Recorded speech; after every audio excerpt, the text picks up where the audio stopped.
really involved pastor. He's a great dude, and he's been advocating for his community in a lot of different ways, as a school board member, as a pastor, as an activist, as a guy that gets around town and works with the people. I mean, I knew Corey when, he was filming cops and putting it out there that the cops were harassing people. So we've known each other for a while, Corey, but we haven't talked in a while because you're such a freaking busy dude. But I don't know if you know, but we're national now. This ain't just like a little New Jersey thing, man. Like, we're really out there. We got an audience from coast to coast. And I feel like I'm introducing, the comrades that brought us here to this point to the wider world. So, I thank you for being a part of what was New Jersey Revolution Radio, but is now Revolution Radio. Thanks for coming back. But let's take a minute to let people know who Pastor Corey Teague is, and give us an idea of your history, because you've done so much. I don't want to highlight what I know about, because that's like the tip of the iceberg, man. Indeed. Well, it's certainly an honor to be back. I was around when New Jersey Revolution Radio was in its, well, I guess you could say infancy stages, where it was just kind of wrapping up its. Oh, we were a baby, little baby. Yep. And you guys came to Paterson. That's how we met. You guys actually came to Paterson when you actually had people in Paterson who didn't want to come to Paterson for the rallies. And you guys came up from, is it South Jersey, or it's not that far down? At that time, I was living in Woodbridge, but we even had people came in from all over, from who were connected with Rev Rat. We organized with you guys, and I was proud to be a part of it. I still am proud to be a part of it, man. Absolutely, is still on the show. We never forget. We never forget. Absolutely. So but I've been actually an activist in Paterson for maybe 20 years, maybe 21 years. Honestly, and I've always had a heart for the downtrodden and those who get a raw deal, to put it bluntly. And I've always been the guy to speak up for them, And the latest battle that we're facing now is with the county jail. And there's some movement. There's actually faster movement in this particular situation than it was in Jameek's case. So the county sheriff's department, the union, one of the union reps reached out to me today, and there's been some movement. Some progressive movement in terms of making sure they have, what they need in their cell. You know what I'm saying? Oftentimes we forget about people who are locked away, and I think we got to make sure that we treat humanity, all humanity, humanly. That's my biggest thing. We have a lot of work to do in that regard, and yes. I know I'm preaching to the choir here, definitely, but in particular, with your experiences with the police, and why I know you're the real deal is because Indeed. Before you ran for school board, before you were, I know you've been politically involved, but before you had some of these positions, you were filming police. You were on your streams and saying, listen, look at what these cops are doing. They're beating people up. They're criminals. They're acting like you're straight up calling the cops in your town that you have to live in and walk the streets every day in a town where, you can look up his hometown of Paterson, New Jersey. That's right. Look, it is what it is, man. It's not a game. And you were taking those risks. That's right. Do you find now today that you have, more political influence, a little bit more stature, as an elected member, you get that? Yes. Are you getting along better with the police? Are you able to influence them better? Have you changed a little bit because you're now on the inside, or are you still going head to head with the pigs? I get, people pulling my coattail a lot still, because, I haven't known to just, get down in the meetings and, but I will say as different from before, if I post something now, I do get a phone call. How can we straighten it out? And where in the past, it wasn't like that. Right. Now, when I bring attention to something, I usually get a phone call. Somebody see me in the street, they'll pull over, try to see if there's a way they can work it out, because my position has gotten a lot larger in terms of the community aspect, because I want folks to understand I ran as a Green Party candidate in November 2019, and I didn't have much money. These folks were running with $10,000, $20,000, $25,000 war chests for a school board for a volunteer position, and I just ran with the people. That was it. I ran with the Green Party, and we were the top vote getter. Let me say that too. Out the ones from the quote unquote major parties, you know, and that's something that should be noted, that the people have the power, you know. Yeah, absolutely. And yeah, you did run with the Green Party, prominent. I mean, and you're a guy, and I think we talked, and you're one of the people, and not the only person that's ever told me this, is that I don't really care about the party so much as I need the support, and I want to work with good people. I just listen. If you're going to support me and I'm doing good work, then I need that support. Yeah, I don't hang out with the Green Party as much as I used to, but that's a whole nother story. But your story was really great because, I honestly felt like it was a privilege to have you attach yourself to the party, and it seems vice versa. You know what I'm saying? Like one of the things when looking at the Green Party on a national level, I think, they just need to do more of that. People from the community coming out and saying, listen, I want to run with you guys, and I've already got this community support and I'm accepted. But that's on the party to prove to more community activists that they're, we're the party worth running with. And it was an interesting time, man. And I really liked being a little involved with your campaign. We came up to the fundraiser and all that. And you're running again, right? I think, before we talk about a little bit of your activist work, I'll let you plug your campaign, which we rarely do here on Revolution Radio. Okay.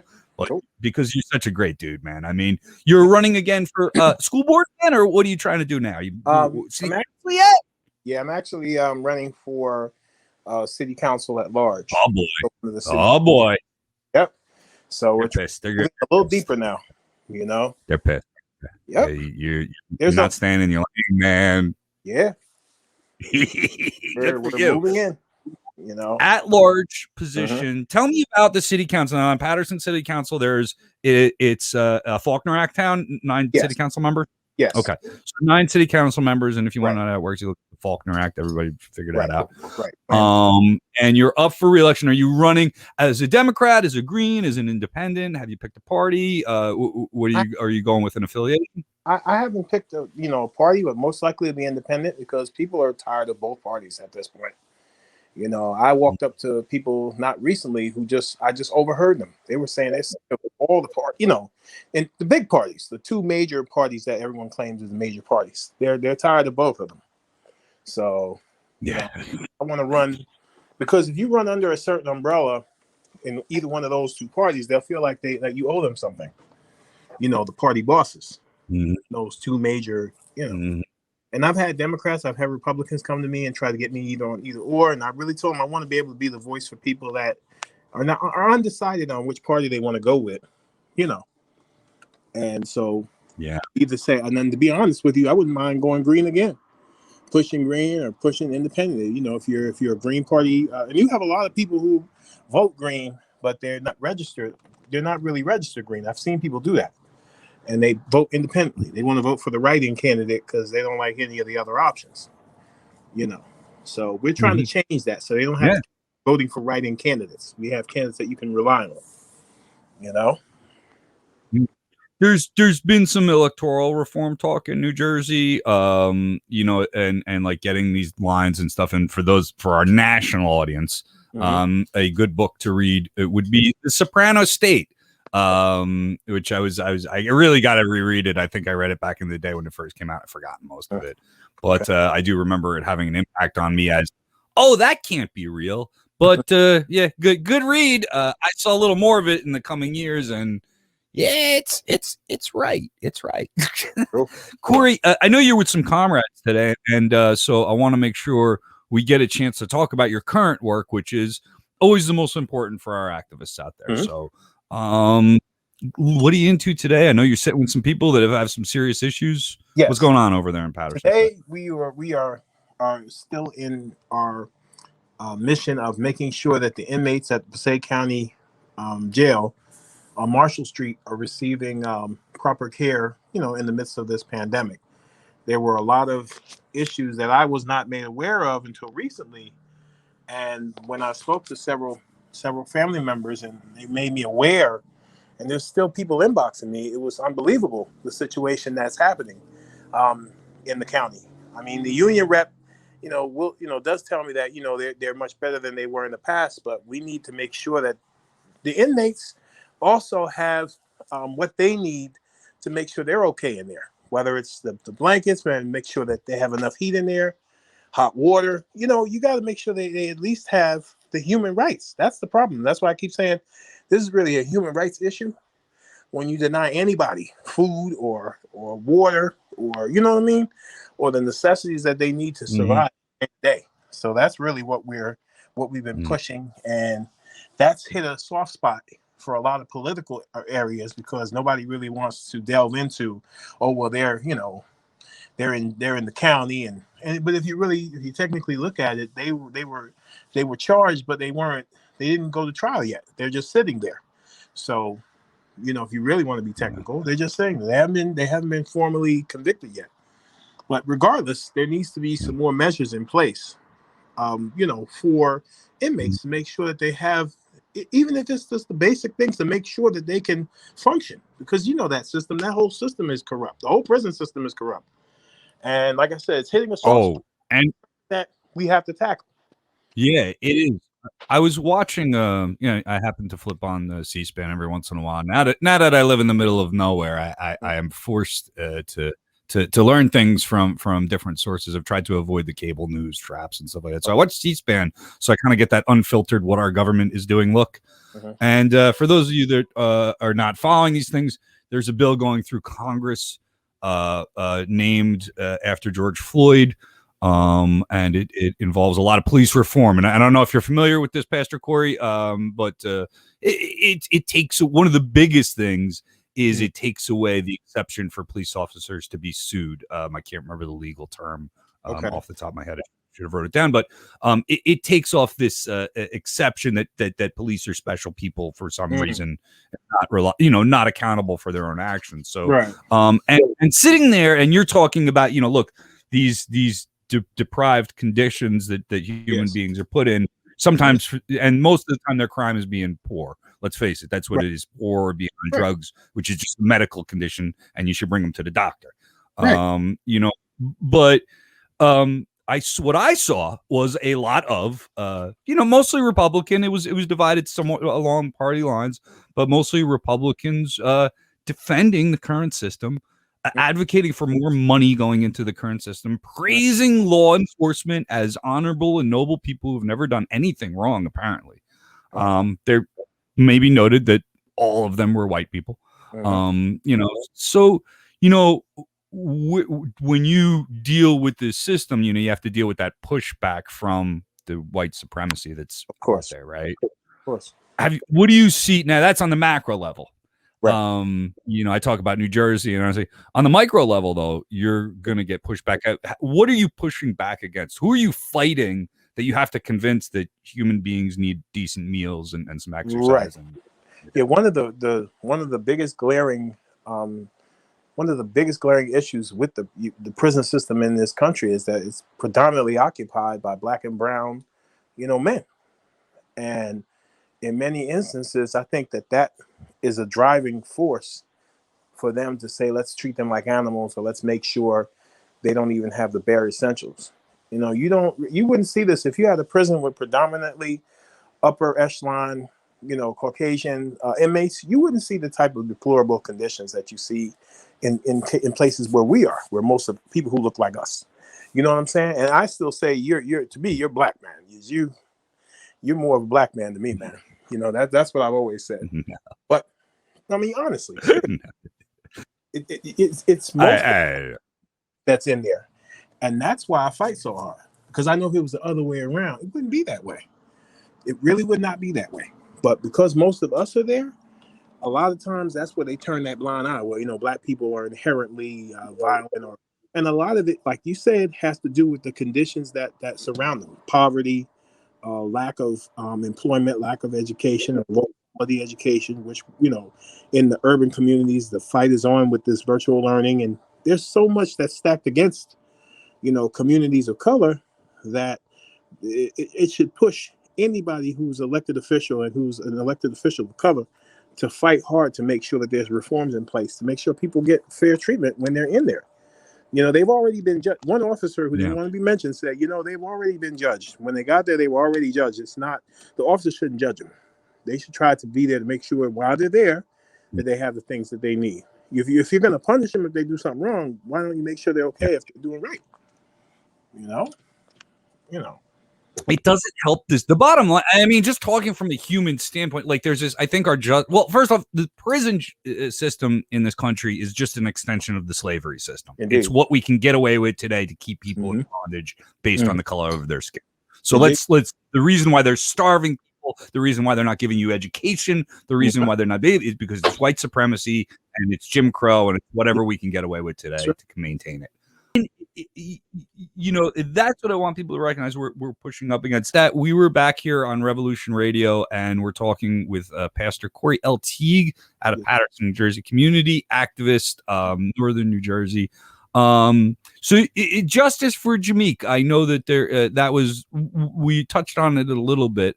But I do want to make sure we follow up on it. There was a lawsuit filed. And that was kind of the last that I've seen in the media regarding that. Are you still in touch with the family? And where are they at as far as their legal proceedings, I guess is what I want to know first. Right now, you know I speak to the mother every now and then, but I don't really know if they're pursuing a lawsuit at this point. I'm not really sure what might have happened within the family. There was a lot of different stories that surfaced, but I didn't want to, put anything out because it could have all been rumors. Right. But I mean, I know sometimes I will share his picture and I will hashtag, justice for Jameek, or we still want, answers. Because we really, as a community, we didn't really get any answers about that. It kind of got, pushed under the rug. And there's times when I'll still bring it up and, people will jump on and they'll say, yeah, we want to know what happened with him. And a lot of people in Paterson and around the world are still frustrated with that still didn't get the attention that it really deserved, And no, it didn't. It's like Emmett Till, same situation. They're still fighting for him, for justice for him all these years later. Crazy. And a lot of effort went into that. And essentially what we're looking at is the police getting away with murder. Yeah. We were talking on the editorial board a little bit about like, how do we grow as independent media, right? How do we get stories out there and how do we get this word out to more people? Right. And one of the things was like, if you put a story out there and then people will pick up, other larger outlets will pick up on it. And there's been a couple of stories on Revolution Radio that were broken here that I feel like, and justice for Jameek is probably number one where like, I'm like, why didn't this turn into, I know CNN did like one report, but that's all that really went out there. There wasn't like a sustained media, like a sustained media or establishment push for you, which you really need when you're going up against like a powerful city council, like you were doing and the police department and their union and all that. So people know, I mean, there were other police officers arrested and charged on a lot of other things. The last I saw was like 9 police officers indicted on federal charges. Right. So I know there was investigations and stuff, but, I'll tell you that I still support you guys and I still support the family. And I think wherever the family's at, I think is what's important, that they, that they're at peace with whatever's going on. And I'll pray for them. That's all we can do, I guess, sometimes, right? Absolutely. That's kind of the position I took, because if you dwell on it too much, it'll drive you crazy, because in your heart, you want to know what happened, who's responsible. Yeah. But at the same time, I can't legally, overstep the family. I can't go any further than, absolutely. So, in the back of my mind, like you said, I just pray for the family and pray that somehow something comes up or out that, they can get the justice that they deserve and that Jameek deserves. Yeah. And before we go, the one aspect of your life that maybe we haven't touched on is one that you put forward quite a bit, and that's your faith. Yes. Do you consider, I don't want to introduce you as such, but do you consider yourself a faith-based activist? Is that a term that you apply to yourself? Well, I always like to consider myself an activist who likes to provide evidence, Faith is good. We got to have faith, but at some point we need to have some evidence to back up what we believe, or what we believe to be right.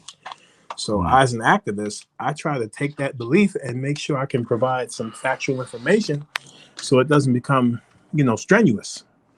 Just say, okay, I believe this, but can you prove it? No, I can't prove it. I just believe it. We got to get out of that state and get to a place where we're knowing, so that we don't have to really believe. We already know what it is. You know what I mean? So like, we know today is March. We don't have to, even if we don't believe it, it's March. You know what I mean? So that's what I try to do. I try to bring the knowledge into it so that we can know what we're doing and not just merely believe in it. What is faith play in your life then, as far as like, so I get that, what you're saying. But that's I know you're a pastor, right? You preach weekly? Yes, weekly. Yes. Either it's online, or sometimes I'll go to different locations where they have smaller gatherings due to, COVID-19 restrictions. And sometimes I record. See, that's the difference when you're actually at a church building. It's more of a public place, so it's easier to record. When you're going like, house to house, how a lot of people don't want their living room on camera. So right. A lot of times I'll go to their house and we'll have the service there, and it won't be recorded. But, I have to respect the wishes of where I'm at the moment. Yep. Man, that's an interest. How do you, let me ask you this. Do you sleep? Say again? Do you sleep? Oh, do I sleep? Rarely. Yeah. Rarely. That happens. That's an event. My daughter's been known to write letters saying sleep on my pillow and text me and say, Dad, have you slept yet? So, and I'll say, wait a minute, I didn't even get to sleep today. And I'll lay down and take a nap. We all that know you and love you and hung out with you, man, we all root for you and your good health. That's for sure. And absolutely. I know, people have asked me that same question, like, when do you sleep? And my standard answer is every couple of hours at random increments of 15 minutes, like everybody else. Like, so we do what we got to do, but and I know that you got to take care of yourself because it takes a toll. But you're certainly an inspiration. I know that you and your community and all the people that you work with in Paterson, all the people that I met while I was down there and living in the area, was just I think about you constantly. I know that. I pray for you. I pray for the Lowery family and that area. I know that you are making a difference, and I'm really glad, man. Listen, you know me, I'm not a big fan of any of the parties anymore, but I know I'm rooting for you, brother. So there you go. Thanks for everything you've done. Before I let you go, make sure that you've told us how to get in touch with you, what you're working on, website plugs, where we can give you money at, how can we support Pastor Corey? All right, right now, if you'd like to give any kind of donations, you can I am using the Cash App right now, and that's $, Corey L. Teague. You can definitely send it there right now. And if you'd like to reach out to me, Corey Lewis Teague, on Facebook, on Instagram, it's Dr. Teague on Instagram, and let's get it on. Let's get the word out. And if you need to reach out to me, my number is 973-767-5980. Okay, 973-767-5980. You can reach out to me. If I don't pick up right away, I will definitely get the message and return your call. So yes, he will. He returned my call. My call. Yep. So I appreciate it. Corey, thanks a lot, man. Solidarity, and I'll talk to you real soon. We can't make it so long next time, though. Exactly. Right, absolutely. Right. Take care, man. Peace out. Yep. All right. So thanks a lot for everybody tuning in.